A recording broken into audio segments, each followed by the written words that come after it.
Gue ada sensasi yang nagih di saat kaos gue itu dipakai orang lain, tapi gue nggak kenal. Gue tidak menyesuaikan tren nyesuaiin gue. Alhamdulillah, gue pernah menghasilkan uang ratusan juta kurang dari seminggu dari satu desain.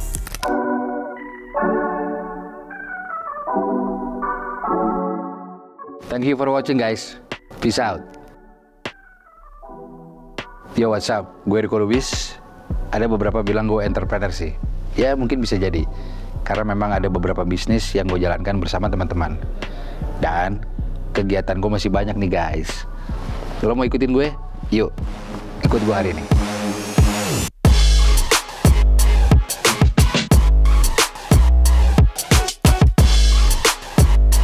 Habis dari tempat podcast nih gue. Sekarang gue OTW ke tempat konveksi gue. Nah, gue mau kasih tahu nih, apa sih pertama-tama yang bikin bisnis lo bisa cuan?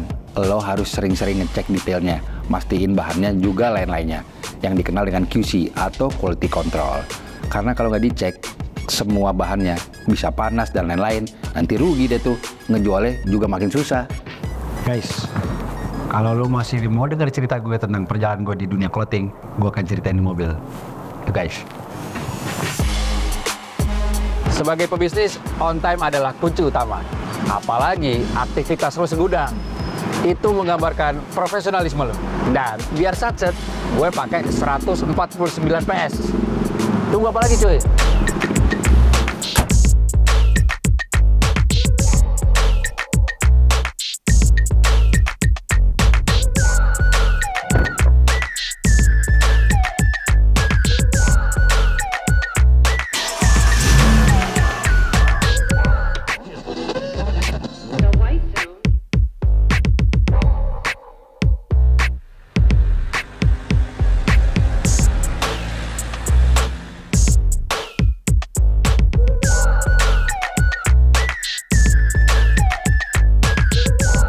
Sekarang menuju konveksi, terus terang karena ada desain baru yang perlu kita garap. Kebetulan barang-barang di belakang pas banget, banyak banget barang bawaan gue. Dan di sini gue puas banget karena muat semua. Konveksi itu ada screen, ada bahan dan lain-lain. Itu semuanya muat. Gue happy banget sih. Bisa menemani aktivitas gue sehari-hari nih.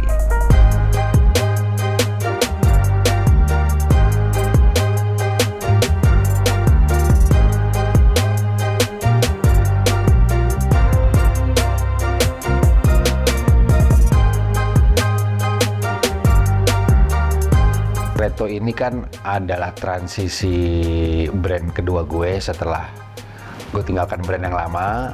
Lalu gue sama partner gue Agana Rahab dari Jogja punya konsep ada suatu karakter yang belum ada di streetwear Indonesia. Nah makanya kita mulailah Reto ini. Nah Reto ini gue terinspirasi dari nama tukang jahit Pak Mustaqim, Siratul Mustaqim, itu artinya jalan yang lurus. Dan Reto itu artinya lurus bahasa Portugis, bahasa Portugal. Itu Reto. Clothing pertama gue itu gue diriin di tahun 2009 gitu. Nah, gue sesimpel gue suka punya karya yang karya tersebut dipakai orang-orang. Jadi di saat gue bikin t-shirt pertama kali di tahun 2009 itu, 2010 kurang lebih, gue ada sensasi yang nagih di saat kaos gue itu dipakai orang lain, tapi gue nggak kenal. Dan menurut gue mungkin t-shirt itu cukup seksi karena ini kebutuhan pokok. Lalu juga lo bisa banyak bercerita di t-shirt tersebut, pesan-pesannya bisa cukup banyak. Dan ya udah, alhamdulillah gue ada demand sampai ke luar negeri. Gue tidak menyesuaikan tren nyesuaiin gue. Contoh, gue tidak pernah ngikutin tren lagi era jogger, gue nggak bikin jogger. Era oversize, gue nggak bikin oversize. Gue buka-bukaan aja lah. Alhamdulillah, gue pernah menghasilkan uang ratusan juta kurang dari seminggu dari satu desain. Itu buat gue sih cukup besar. Itu, dan gue udah tahu polanya seperti apa. Jadi gue lumayan ketagihan, lumayan mau menerapkan itu untuk seterusnya. Nah, gue pernah tuh ngalamin tuh, belum lama kok si Reto ini punya satu desain dengan penghasilan ratusan juta dalam hitungan hari bahkan. Faktor yang paling ngebantu gue adalah, menurut gue adalah lo harus ketemu circle yang tepat. Karena kalau lo udah ketemu circle yang tepat, itu jalannya udah enak. Jadi lu pastiin, ini gue ya, lo menjalankan bisnis yang memang lo suka. Kalau clothing, gue udah buktiin nih. Ini udah mau 20 tahun clothing, dan memang clothing itu timeless juga kan gitu. Jadi pastikan emang bidangnya ini lo suka. Jadi di saat lo lagi breakdown plan-nya segala macam itu lo senang. Jadi kalau visi misi lo kuat dan dari awal ikatannya udah kuat, perjanjiannya sudah kuat, harusnya ini bisa sangat meminimalisir kegagalan lo. Karena kalau lo gagal tinggal mengacu ke situ. Dan sesimpel kalau gagal, banyak juga yang gagal, tidak apa-apa. Contoh, gue banyak sekali temen gue denger, aduh era TikTok gue nggak main TikTok kok. Tidak apa-apa.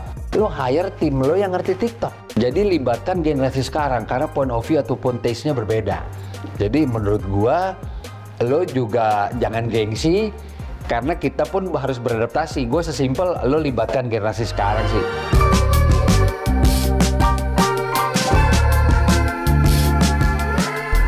Akhirnya beres juga nih, konveksi nih. Tangan gue tadi lepotan tinta juga. Sekarang gue mau meeting nih, bahas plan-plan yang akan gue jalankan di sebulan ke depan bersama tim gue. Kita cek nih, kita akan ketemu teman-teman gue di sana, ketemu dengan tim gue di sana, brainstorm dan lain-lain di tengah-tengah kegiatan gue hari. Kalau menurut gue dari sisi bisnis sama lifestyle itu tidak bisa dipisahkan ya. Kayak gue juga dalam perspektif gue milih kendaraan itu berpengaruh juga. Contoh, gue suka banget dengan shape retro atau kotaknya mobil ini. Karena kan gue relate banget dengan teman-teman komunitas dan lain-lain. Jadi selain fungsinya oke, seperti gue bilang, dia juga sangat menunjang kegiatan gue seperti konveksi gue dan lain-lain. Memang itu gue pikirin dari awal. Jadi buat teman-teman di luar sana, buat bisnis itu dari A sampai Z, semua yang beririsan dengan lo harus lo pikirin guys. Karena itu yang gue lakukan. Kalau semua elemen itu sesuai dengan taste lo, menurut gua bisnis lo bisa berjalan dengan baik. Seperti itu.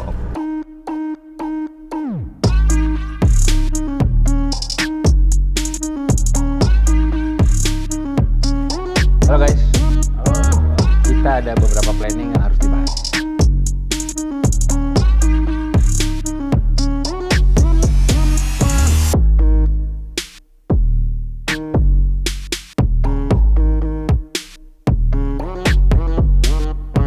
Guys, gue udah beres meeting. Wah, terakhir nih, gue kan basket banget. Cek, nggak deh, gue olahraga lah. Jadi gue di sela-sela kesibukan gue biar bisa tetap refresh otak gue tetap harus olahraga. Sekarang gue mau main basket nih sama temen-temen nih.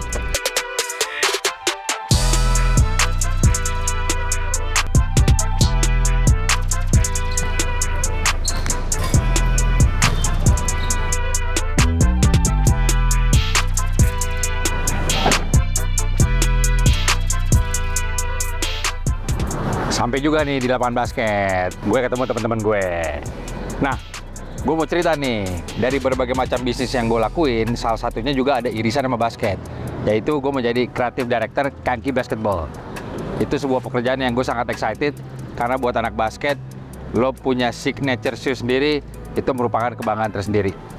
Jadi, di kesibukan gue yang terakhir, gue akan main basket, pastinya dengan sepatu Kanki. Oh, buruan kok. Sabi, gue masuk ya.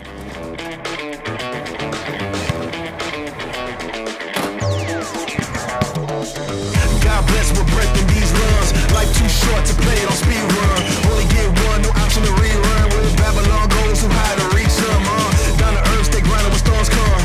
Rat race, only one to run from. Better say cheese, but say it's good in the funds. Living in the moment. Oke.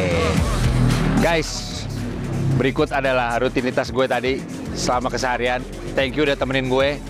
Dan bisa dilihat mobilitas gue tinggi sekali. Semoga cerita gue tadi bisa menjadi inspirasi buat lo semua yang mau mulai clothing dan juga entrepreneurship. Sekian dari gue guys. Peace out.